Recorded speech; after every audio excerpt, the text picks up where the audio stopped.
The Super Bowl halftime show is usually all about music, entertainment, and unforgettable performances. But this year, the spotlight shifted from the stage to a growing controversy that quickly exploded across the internet. Instead of just one halftime show, viewers suddenly had two options. While millions tuned in for the official performance, a conservative organization launched an alternative event called the All-American Halftime Show, positioning it as a celebration of faith, family, and freedom. The alternative program was announced after Latin music superstar Bad Bunny was selected as the official halftime headliner, a decision that already had the country divided. Once the night arrived, the competing show managed to pull serious attention online.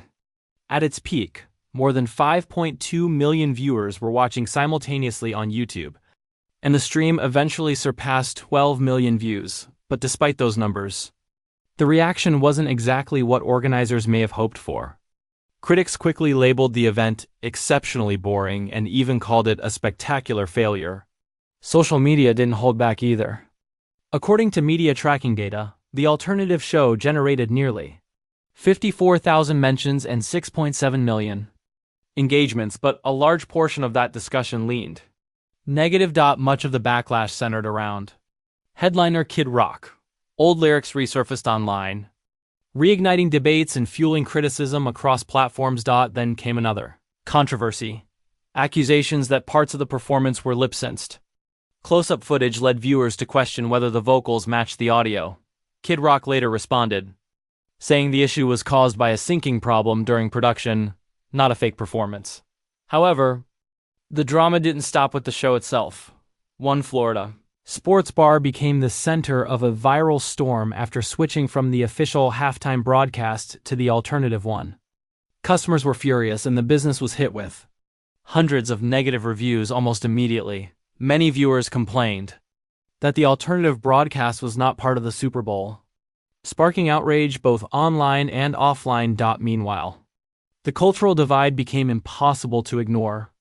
One commentary described the rival performance as poorly received, lacking enthusiasm and drawing negative comparisons to the main show, which reportedly broke viewership records. Even the entertainment world jumped into the conversation.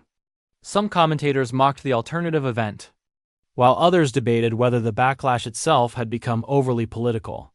The situation reflects a much bigger trend. Entertainment is no longer just entertainment. Major events like the Super Bowl are increasingly becoming cultural battlegrounds where music, politics, and identity collide, and the numbers highlight that contrast perfectly. Bad Bunny's halftime drove significantly higher engagement than the alternative show, showing where most viewer attention ultimately landed. Still, organizers defended the event and thanked the millions that tuned in, calling it a proud moment for their team and performers. Online communities were far less charitable. On Reddit, users described the event as a massive flop, noting it reportedly captured only about 4% of the official halftime audience.